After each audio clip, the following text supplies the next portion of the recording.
خمدال سلا ترجم وقوت عن دور سبب مرمي ومتى شوفهم اللام ديبي بنا مصاد دبتها محجودين ولا جبانا جندات حاتهم ريا فمتم شان ميالات بافم تيدمون ودبراتي لما نيور دبان وران خير الإيران تنفلات ويوت جباب ديو خان تربانو تجدود تمر قندال وران هم نوت تجرا جنرال سعد كان جبرتين سايجد والوران سي هم نوت تجرا بالتجنا خاب توبيا بفاران تفوت دبتها أبرام برو دبلت كعب وران نبي summa Oromoo Cibraan shanan dibe waraan haaraw leenjisaa ture eebbisiisee jedhaan haalli yeroo amma impaayeri Itoophiyaa kee jirtu yeroo murteessaaf xiyyeeffannoo hawaasi bila addunyaa argata jedhu waraanni bilisummaa Oromoo woboon yeroo murteessa kanaatti Oromoon dantaa ofii tikfachuuf qabsoo jabeeffachuu qabaa jedhee jira yeroon ingidaa dabalat qaba viidiyoo suukaneessitu daqiiqa 3 sekondi 53 ejjecha dargaggoota Oromootiif gara jabeen murni bilisiginnaa viidiyoo rashanamu ijoollee boorana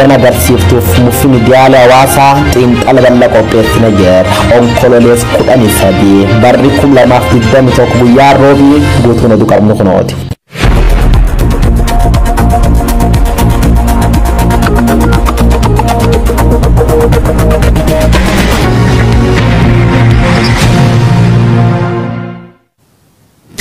Kutawan addunyaa tamsaasa keenya qabu marattu nageenya keenya sina dhaqqabu ashama kam jirtu daawwattoota OMN oduuwwan saati kana qabannee dhiyaannee jirra ana Abrahaam Biruutu oduu isinitti hima. Waraanni bilisummaa Oromoo Cibraan shanan gibee waraana haaraa leenjisee eebbisee bobbaasuusaa beeksiseeti jira.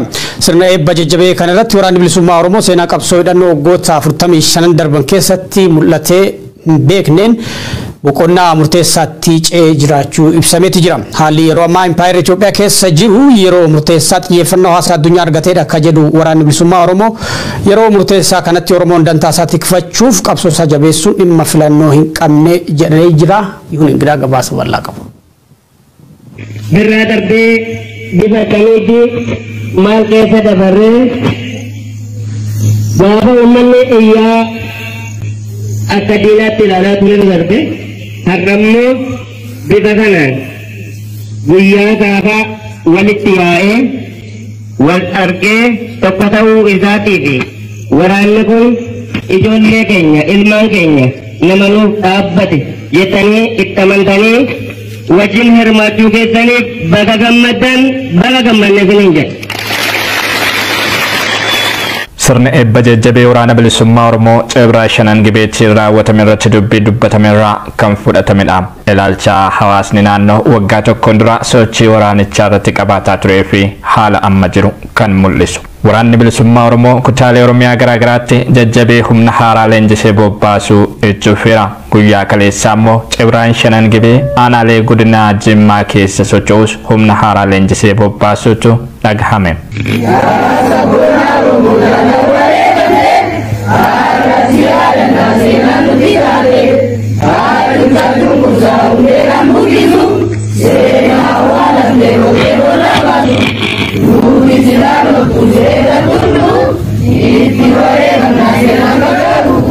Jajjabeen kaayyoo jaallan isaanii wareegamanii fi xaambaasuuf hirbuu seenanii kaayyoo qabsoo sabichaaf hanga wareegama lubbuutti gatii kaffaluuf of qopheessuu isaanii labsuun eebbaaf qaqqaban kun qeerroo kaleessa qabsoo karaa nagaatiin mirga ofii falmataa turan ta'uun ammoo dhimma qalbii namootaa harkise ture.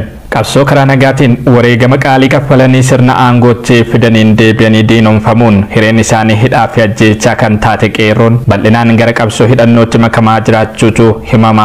Eebbi jajjabee humna haaraa waraana bilisummaa Oromoo iddoowwan garaa garaatti raawwatamaa jirus kanaaf agarsiiftuu tokko. Golee Oromiyaa hundatti qeerroo hidhuu, ajjeesuu fi shororkeessuun afaan qabachiisuuf kan yaale sirni bilisiginnaa toorma qabsoo karaa nagaatti ulaa cufaa dhufeen qabsoo hidhannootiif dirree bal'aan uumamaa jiraachuun chaatee guyyaadhaa gara guyyaatti argaa jirru. Waraanni bilisummaa Oromoo imala dadhabsiisaa bu'aa bayii qabsoo hidhannoo waggoota 45 lakkoofsiseen booda yeroo ammaa gara boqonnaa murteessaatti ce'uuf danda'eeraa jedhu ajajaan waraanaa eebba jajjabee Cibraa shanan gibee kanarratti haasaa taasisan. Golee Oromiyaa hundatti qabsoo gadi dhaabnee jala bultii mootummaa walabaa Oromiyaa ijaarrachuu irra geenyeerras jedhan. Qabsoon bilisummaa Oromoo akkuma beekamu waggaa 45 darbaniif Oromoo bilisa baasuuf godhame Oromoo biyya abbaa irratti mataa akka ol qabatu godhame seenaa qabsoo Oromoo keessatti bakka irra gaameen beekne har'a gahuu keessaniif jala bultii mootummaa walabaa Oromiyaa ijaarrachuu keessan uummanni Oromoo baga geessanii baga geenyen siniin jedha.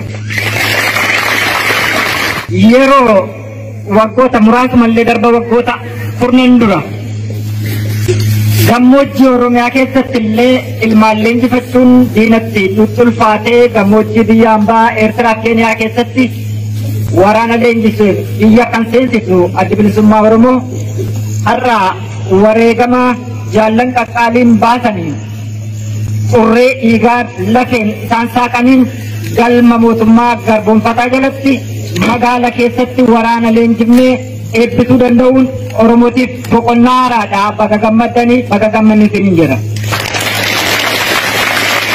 Waraanni bilisummaa Oromoo qabsoo bilisummaa Oromoo hoogganaa jiru abaa'oo woboon baddaa gammoojjii magaala baadiyaa kaaba kibba giddu galeessa osoo hin jedhin boobaa diinaa jalatti ilmaan Oromoo gootota qaqqaalii gara kuteeyyii saba isaanii falmuu danda'an ga'umsatti horee leenjisee diina irratti bobbaasuun bakkaayyuu cabsaa waan jiruufi baga guyyaa kana geessanii isiniin jedha.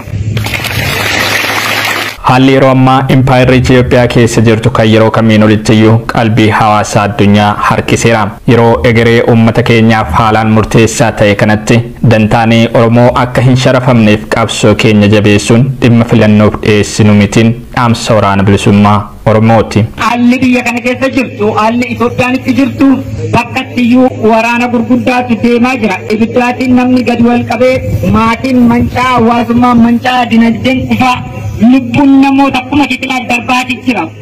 Miidiyaan addunyaa mootummoota gamtooman dabalatee biyyoota warra lixaa irra gadhowwee dhaabbatanii iyyaa jiru. Oromoon kana keessatti dantaasaa xiqqachuuf wareegama dhufaa darbaa kafalee fiixaan baasuuf yeroo itti qabsaa'aa jirudha. Kanaaf qabsoo keenya milkiin goolabuuf jabaachuu qabnan jedha. Kibba Oromiyaa lixaa fi giddugala Oromiyaatti yeroo yeroon humna jajjabee haaraa leenjisee bobbaasaa kan jiru waraanni bilisummaa Oromoo kaaba bahaa fi kibba bahaa Oromiyaatti sochii isaa babal'isuun humna Oromoon qabsoo hidhannoochi amanumarti ejjoof abdatu ta'aa dhufeera. Oromoo lammii koo tokkummaa balbalaa biyya keenya nagaadhaaf gadhiisee sarannaa bilisummaan tolaan inni bulee gadaa ganaaf qabee kaaseen daangaa turee gadaa. Viidiyoon ajjechaa sukkanneessaa poolisiin Oromiyaa dargaggoota Oromiyaa lamarratti raawwate agarsiisu miidiyaa hawaasaa irra naanna'aa jira. Viidiyoo kanarratti poolisoonni Oromiyaa yuunifoormii uffatanii fi hidhannoo qaban dargaggoota nagaa lama itti dhaadachaa fuudhanii deemuun rasaasa itti roobsanii yoo ajjeesan mul'isa. Dargaggoonni kunneen godina Booranaa aanaa Miyoo manadhaa keessaa fuudhamanii akka rashanaman himama. Gochi gara jabinaa hamaan kun diinummaa gadi fagoo sirnichi uummata Oromoo irratti qabu agarsiisaa jedhu namooti gocha kanarratti yaada kennan.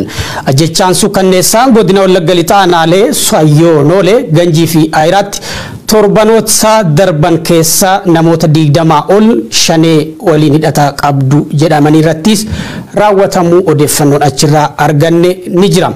Daawwattoota keenya dhimma kanarratti guyyoo Ariyoo gabaasa bal'aa qopheessee jira. Gabaasa kana keessatti viidiyoon sukkanneessaan laaluuf nama sukkanneessu waan mul'atuuf namooti laaluu hin dandeenye akka irraaf qusattan dabarsina. Gabaasi kunooti. Viidiyoo daqiiqa 3 sekondi 53 poolis biltsiginnaatiif ijoollee Oromoo lama ilmaan tun tokkolleen kophee faanaan qabdu gargar irratti godhamaa ture waan dadhabde fakkaate the helpless captive imal garduwaat shiftaa uffat poolisii Oromiyaa jedhu uffate Abiy Ahmad bobbaasee coroorse of ijoollee qaqalloo lamaaf waraan lakkoofsaan 10 kan mirgaaf bitaan cufame jira the brutal execution walk to death carra ilmaan Oromoo.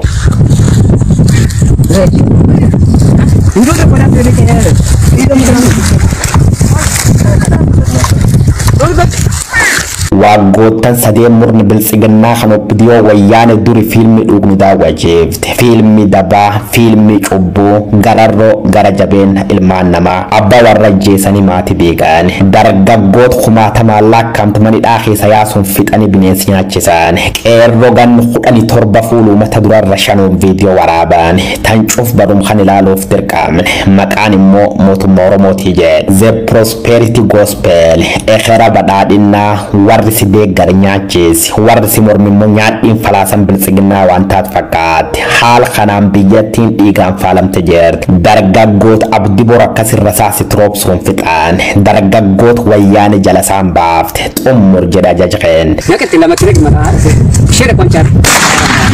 Ema dudale.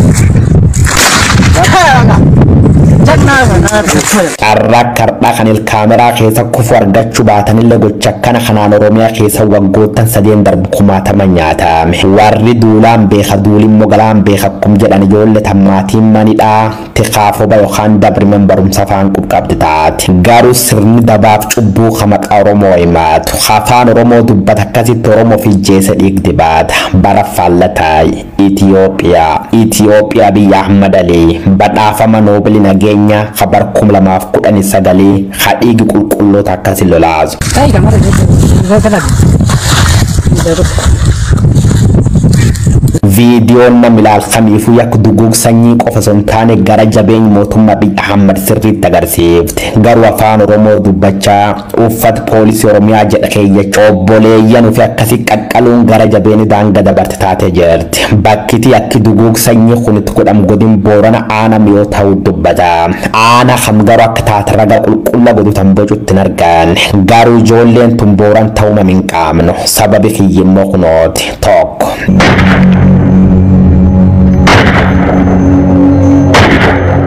Videoon tun gammoojji dheed Boorana keessa waraabamu teessuma lafaa mukkeeniif biyya diimtuu tanirra hubachuu dandeetta. Ogummaa gaazexeessummaa keessatti tooppoogiraafiik anaalisis jedhama. Lammeessoo viidiyichi ka waraaban poolisootum yakka kan hojjetan keessaa warquu qam diqqoo qabuun akka gad ba'e orijinaal soors yookaan abba viidiyicha kanarraa qulqulleessa jira. Sadeessoo Booran aana miyoo taal wal fakkaatuun dargaggooti hedduun dhumuu hedduun immoo buuteen isaanii dhabamu gabaasaa ture. Akka fakkeenyaa kun shama tuur galgalo jedha Booran aanu miyoo kan keessatti halkan walakkee manidhaa keessa baasuun akkasirra saasaan tuman rabbiin lubboolchuun hospitaala Mooyyale seen kun immoo dargaggoo galgalo waaqooti aanum kana fuulumata durarra saasaan tuman ijjeesuun awwaal dhowwanii allaattii nyaat maatiin immoo jecha muca isaanii kallattiin karaawwati bulcha aana miyoo jaarsoo anna ta'u OMN irra dubbatte ture jaarsoo anna ammallee bulchuun aana suni ta'uun hojjechuu jira viidiyoon akkana dabarte khabaatuuti malee dhugaan Oromiyaa kee jirtu kanuma akka fakkaatti ragaaleen agarsiisu godii Wallagga lixaanaalee akka Ganjii Saayonooleetiif Aayira keessa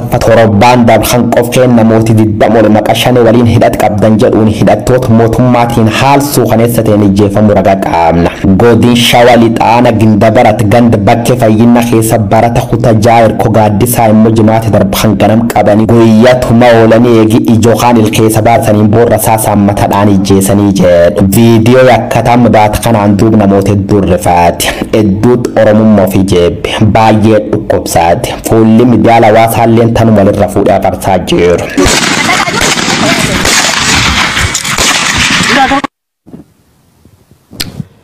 Daawwattoota keenya Oromiyaa keessa tokkoota sadan darban dargaggoonni shamarran hawwanii fi maanguddoonni bifa wal fakkaatuun addabaabaayii uummataatti osoo hin nafiin manneenidhaa akkasumas hawaasa keessaa fuudhamuudhaan bifa wal fakkaatuun rasha namaa turu gabaasuun keenya ni yaadatama gabaasa itti aanutti hin dabra.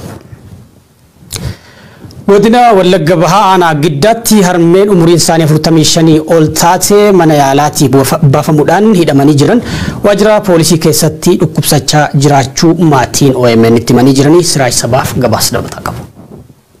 Godina Wallagga Bahaa aanaa giddaatti harmeen umriin ishee waggaa 45 ol ta'e adde kibbee bokkisaa jedhamtu sababa akka ilmi kee jiru himi jedhuun mana yaalaatti baafamuun poolisootaan hidhamuu ishee miseensi maatii Oromiyaa miidiyaa neetworkitti hime. Adde kibbee bokkisaa qarqaarsa abbaa malee nu guddiste kan jedhu ilmi ishee dhukkubsattuu kalee fi dhibee keessoo waan taate mana yaalaatti deddeebitee wal'aanamti jedha.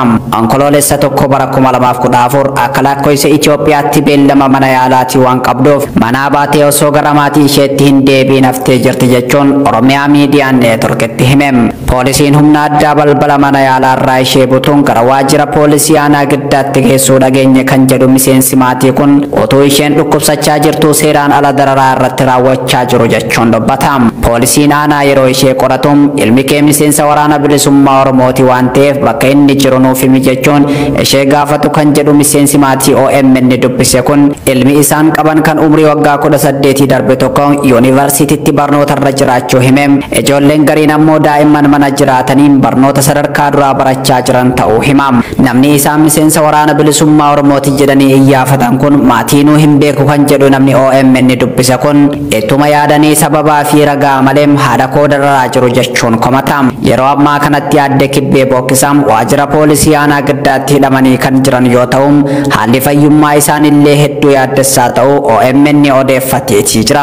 Daa'imman xixiqqoo gargaarsa haadha isaaniitiin baratanis rakkoo keessa jiraachuu isaanii maddi OMN kun dabalataan himeetii jira. Hidhaa fi doorsifni ilmaan Oromoo irratti raawwatamaa jiru godinaalee Oromiyaa garaagaraa keessatti daran hammaachaa dhufuun gabaasaa turuun keenya ni yaadatama. Qeeraan falmisiisaan harroota qalu waggoota dura mormii uummataatiin cufamee ture kan magaalaa Sallaatti argamu deebi'ee banamee jedha odeessi keenya itti aanu. Kubbaaniyyaan Chaayinaa Rong Chang jedhamu kaapitaala investimentii birrii miiliyoona 60 bara faranjoota 2014 hojii kana eegale. Guyyaa harroota 300 kan qalu qeeraan harroota magaalaa Sallaa kun nama 200 qacaree hojii kana hojjechiisa jedhama.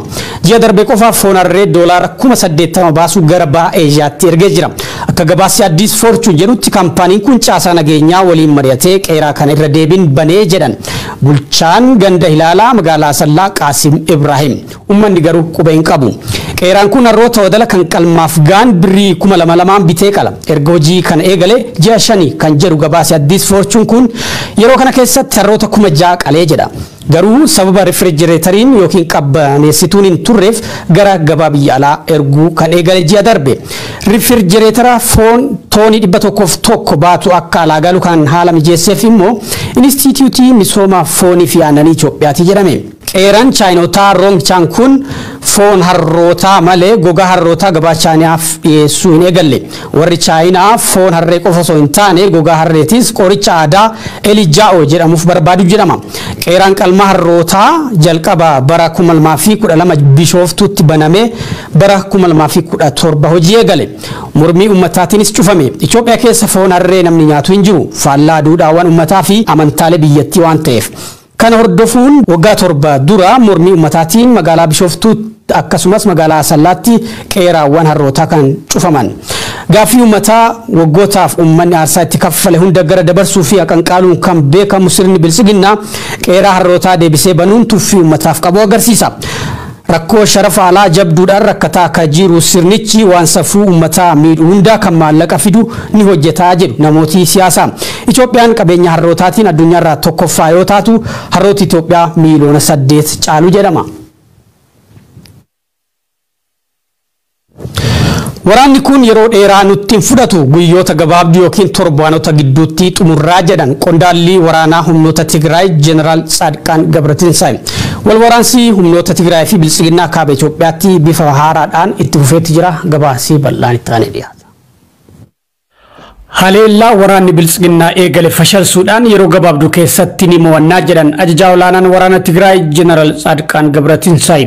Maqaa yaalii haleellaa xumuraa yookiin faayinaal offensiif jedhuun duulli eegalame yeroo gabaabaa keessatti xumurama jechuun qondaalli olaanaan waraana Tigraay kun gaazexaa New York Times itti himanii jiru. Sirni bilisiginnaa haleellaa diroonii taankii fi xiyyaarota waraanaa fayyadamuudhaan jimaata dabreerraa kaasee kaaba Itoophiyaa haleelaa ture. Boodas waraana lafootiin dabalamee nu haleeluuf yaale jechuun komaandi poostii waraana Tigraay ibsa kennee ture. Baatii waxabajjii darbeerraa eegalee Tigraay uggura hamaa ta'e keessa jiraachuu kan yaadachiise gaazexaan New York Times duulli waraana bilisiginnaatti banaa gaagaama namoomaa jiru caalattuu ammeessuu danda'a jechuun dippiloomaatota wabeeffachuun gabaasee jira. Dhimma haleellaa kaabaa amma deemaa jiru irratti ajajaa olaanaan waraana Tigraay Jeneraal Tsaadqaan Gabratinsaay gaazexaa New York ibsa kennaniin diinni duula nurratti taasisuuf qophii gochaa ture. Nutis karoora diinaa kana waan beeknuuf qophii goonee jirraa jedhan. Kanaaf lolli miilanaa kun baay'ee murteessaa jedhan New York Timesiin. Jeneraal Tsaadqaan itti fufuudhaan lolli kun yeroo dheeraa kan fudhatu hin ta'u. Guyyoota yookiin torbaanota muraasa keessatti dhumata jechuudhaan yeroo gabaabduu keessatti waraana bilisiginnaa mo'achuu akka danda'an akeekanii jiru. ibsa jeneraal Saadqaan hordofee waraanni biltsiginnaa qabiyyee loltoota Tigraay irratti duula haaraa eegale rukutamee harcaa jiraachuu hin oolle jechuun xiinxaltooti siyaasaa himaa jiru. Gaazexaan New York Times dhimmicha irratti yaada mootummaa biltsiginnaa gaafatee deebii akka hin argatinis gabaasaa keessatti eeree jira. Dhimma gaagama siyaasaa Itoophiyaa keessatti deemaa jiru irratti bulchiinsi Ameerikaa qoqqobbii jabaa ta'e buusuuf qophaa'aa akka jiru, gamtaan Awurooppaa wixinee qoqqobbii dhimma Itoophiyaa fi Eertiraa irratti qophaa'e raggaasisuunsaa ni yaadatama. Odeessa keenya xumuraatii waraana kaaba Itoophiyaa dhaabsisuudhaaf mootummaan Ameerikaa qoqqobbii diinagdee dabalatee tooftaalee jiran hunda akka ilaalu ministiriin dantaa alaa biyyattii beeksisee jira. Dubbii ministirii dantaa alaa United States Ned Price riiportarootatti akka himanitti unkurama Itoophiyaa waraanni fide dhaabsisuuf filannoowwan jiran hunda United States ilaaluuf akka jirtu dubbatan. Ministirii dantaa alaa United States Anthony Blinken waa'ee rakkoo siyaasa Itoophiyaa ilaalchisee kibxata qondaalota gamtaa Afrikaa, Sudaan, UK, France, Germany fi gamtaa Awurooppaa wajjin mari'atanii jiran. United States, gamtaan Awurooppaa, France, Germany fi UK qaamoleen wal waraanan waraana dhaabanii gara mariitti akka seenan hammeenya akka dhaabbatu waamicha godhanii jiru. Qaamoleen wal waraanan seerota idil addunyaa akka kabajan gargaarsa namoomaaf akka ulaa banan waamicha godhanii jiru jedhan Ned Price.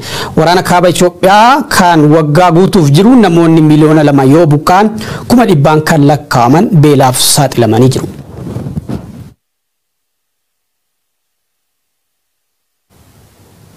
Daawwattoota himeen udduuwwan sa'aatii kanaaf qabannee goolamneetii jirra. Guutuuwwan addunyaarraa waan daawwattaniif ulfaadha.